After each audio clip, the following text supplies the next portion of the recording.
The other day, someone promised me one of the best graphics cards you can get for an insane price. It was a 1080 Ti for $450, which, if you don't know, still gets listed for around $750 online. Long story short, I reached out to this guy through Craigslist. He said he was going to sell me the card, and then when he finally shows up, he ends up trying to sell me a completely different card. Now, this was one of the few times I slipped up and didn't have a camera recording, because you guys already know I love to show a good scam, but that's not what this story is about today. So immediately after telling the guy to get lost, I start looking through all of the local online marketplaces because I already had the $450 in cash and I was looking to try and find something that I could flip. And that is when I came across this.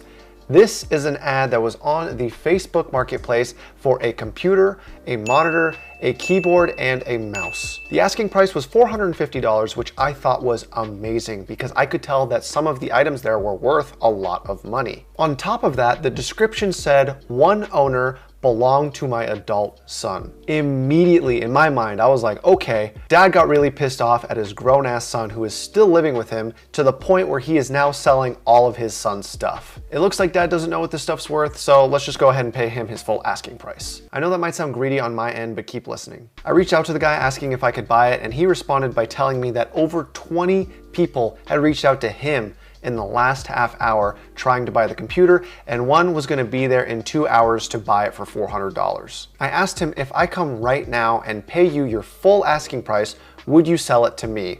He agreed, and this is what happened. Hi, I'm Chris. I'm the one that came by to check out the computer. Chris. Awesome. Nice to meet you. You too. You know, I can't believe the response I've had. I just put it on last night. I think I've had now over like 22 people or something. And it blew up, yeah. I can't believe. I mean, there is a gaming craze going on lately, so that's probably why that is. I don't know a lot about it. I don't know if I told you. It belonged to my adult son. And he passed away last year. He was 33. Oh, I'm sorry. Had some issues and stuff, But anyway, this has nothing to do with him passed away. It's just my explanation why I really don't know much about it. So, would it be all right to like flip it on and see? Okay, the only thing I'll say I did do back about 6 months ago when I took some of the original pictures that I posted, I tried to erase files that were his like personal ones because he was, I think, on a lot of these gaming sites. I think I said he's 33. And so I didn't want to leave financial stuff in there, but I also didn't want to just wipe clean everything because there was lots of movies and stuff on there. I see. So I hope I didn't wipe out some things that maybe needed. But go ahead, you fire it up. You know more about it. I think the way I did is I pushed that button there. Let's see. Cool. Yeah. I mean, I can do this because I know quite a bit about. Is it okay if I sit? Yeah. Okay. Yeah, I know quite a bit about computers, so I mean, I can do this. I figured. My original intention was to just wipe it clean and just do a fresh install of Windows. Yeah. If you want. What I can do is, obviously I don't want to pry or anything like that, but if you want me to look through it and if I see something that I would just say just erase it. No, you don't have to send anything to me. Are you sure? Because if there's anything important, I would, obviously. Oh, okay. Here, well, you're doing that. Here's the other thing. This whole box of stuff I think is related to it. All paperwork. Oh, drivers and whatnot. And I think this was like, there's some original stuff because I think he was really good in computers and stuff. And I think he kind of added to it. Oh wow, it's even got an indicator of the temperatures. That's very cool. Yeah. Okay. I think he did some stuff that not everybody does. I mean, no, I can tell because one of the first indicators is he was smart enough to know that you don't actually have to pay for Windows. Oh, okay. So that's one thing that I could tell he knew his way around computers for sure. And the only thing game-wise I put in here because it means nothing to me is this, but I don't see a disc. Oh, Mass Effect. Okay. So you can throw it away. If I find something else that goes with it, I'll let you know if you want. Okay. 3, 1, 2, 3, 4, 5, 4. Okay. This should be $450, but obviously you count too. I don't want to shortchange you. Appreciate it. My wife gets it anyway.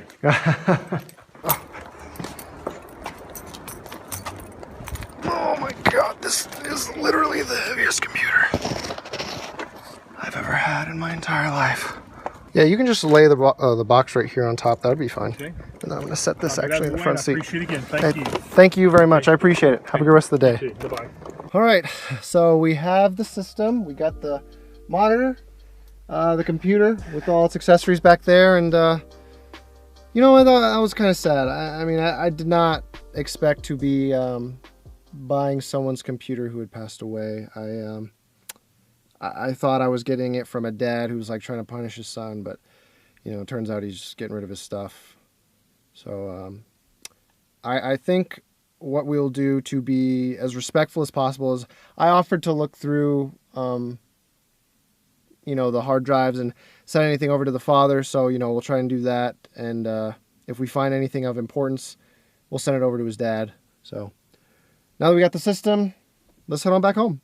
So what I'm going to do now is I'm going to set up this computer, and I'm going to do a very extensive search through all of the drives because I wasn't able to do as good of a job at the house because I didn't really have that much time. See if I can find anything, and if I can't, then I will go ahead and install Windows 10 and load our usual benchmarks, but we will add something a little bit different this time around. One of the items in this box is Mass Effect 3. I'm assuming that this was this guy's favorite game. I'm hoping it was, because that's what we're gonna be using for one of the benchmarks this time around. I've never played Mass Effect, but you know, I think that if someone got a hold of my computer, I would hope they took the time to play, you know, some games of League of Legends, because that's my favorite game, and it would mean a lot to me. So I've spent the last 4.5 hours looking through all 6 drives in this computer, and I found some stuff that the parents might want, so I reached out to them through Facebook, and if they want it, I'll send it over, and if they don't, then I'm just gonna delete it out of respect. Aside from that, I finally had a chance to check what components are inside this system, and I'll tell you right off the bat, I am definitely impressed. Keep in mind, this computer was built around 5 years ago, and even today, this tower is still very relevant for any task like video editing, rendering, gaming, you name it. So I was actually able to check the components inside the system with a nice little program called CPU-Z. For any of you that are building a computer or purchase one secondhand and you really want to see all the parts inside your computer other than the case, the power supply, as well as the drives, you can download this for free and it will tell you every single part that you want to know. Starting with the processor, this computer has an i7-4770K, which is a processor that was released late in 2013 and has 4 cores and 8 threads and is overclockable. For my very first serious computer, I actually had the i7-4770, which is the non-overclockable version of this processor, and even that was powerful enough to get me through some serious editing as well as some gaming. So the fact that this is overclockable means it's going to be even more powerful than that one. As for the motherboard, this thing is running off of a Maximus 6 Extreme. Now, for those of you computer builders out there, you know what a Maximus motherboard is, but for those of you that aren't, a Maximus motherboard is a very high-end, enthusiast-level PC motherboard. If you ever buy a Maximus motherboard made by Asus for your computer, you know that you are going to be spending up to $200, $300, $400 for this high-end motherboard, and the reason they cost so much is because 1, they look really cool, and number 2, they come with a lot of extra features that a lot of normal motherboards don't have. As for the memory, this computer is running off of 8 gigabytes of DDR3 RAM, which is actually clocked at 2133 megahertz. Now for DDR3 memory, that is some of the fastest RAM you can get. Unfortunately, it is only 8 gigabytes, so I wonder how that will affect our gaming performance on modern day titles. And then the graphics card is an EVGA GTX 770, which is definitely a bit of an older card, and out of everything in this system, that would be the thing to hold it back the most, at least in terms of its gaming performance. It's not a weak card by any means, and it'll definitely be able to play any game at least at low settings at 1080p, but the fact that it has 2 gigabytes of GDDR5 memory might limit it when it comes to some very demanding games. And lastly, the most unique and interesting part of this computer, like I touched on before, are the 6 drives. Now the boot drive is a 120 gigabyte SSD, which definitely costs a lot more money back then than it does today in 2018, where you can find them for like $20 to $30. The other 5 drives are hard disk drives, which vary in sizes. Without mentioning any of the personal information, a lot of the stuff I saw on there was music, movies, and games. And it's interesting. After I got to look through all of the stuff that he had and see how much of his interests overlapped with a lot of the stuff that I was into growing up and am still into now, I feel like I kind of got to meet him in a way, and it definitely made me, you know, come back kind of to the more sad feeling that I was having earlier in the making of this video, because this seems like a guy that I definitely would have got along with, and you know, at the very least, we have a lot of similar interests, and it's just, I don't know, it's a shame that I couldn't buy this computer from him, because, I mean, you know, there's not too much you can tell just from a person's interests, but from what I can see, he was a pretty cool dude, and you know, since we did have the same interests, I have to say that he is a cool dude. I mean, this guy had all of the shooter games that I grew up watching my older friends play because, one, I was too scared to play them, and two, my parents wouldn't buy them for me. So it was definitely a massive throwback going through all this stuff. Now, concerning the actual price of this tower, a lot of this stuff isn't actually available anymore for a regular sale, so it's kind of hard to give it an estimate based off of internet searches, but based off of the performance that it can output, if I were to give it an honest, fair valuation used, the tower itself is worth around $400. So if we were to add that up with the rest of this setup, right now, if I were to try and sell everything, I believe that I would get around $700 for all of it. So as you can see, this was a pretty good purchase, but anyways, enough of all that. It's time to check the benchmarks and see how this thing holds up on our tests.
So as you guys can see from the setup, this system is actually still very powerful. So this time around, I'd actually like to hear a little bit more from you guys. I'm curious to hear your opinion on the overall story of this computer and the actual build quality, because in my opinion, I'm actually pretty impressed. So if you've made it this far in the video, I'd like to say thank you guys so much for watching, and as always, have a great day.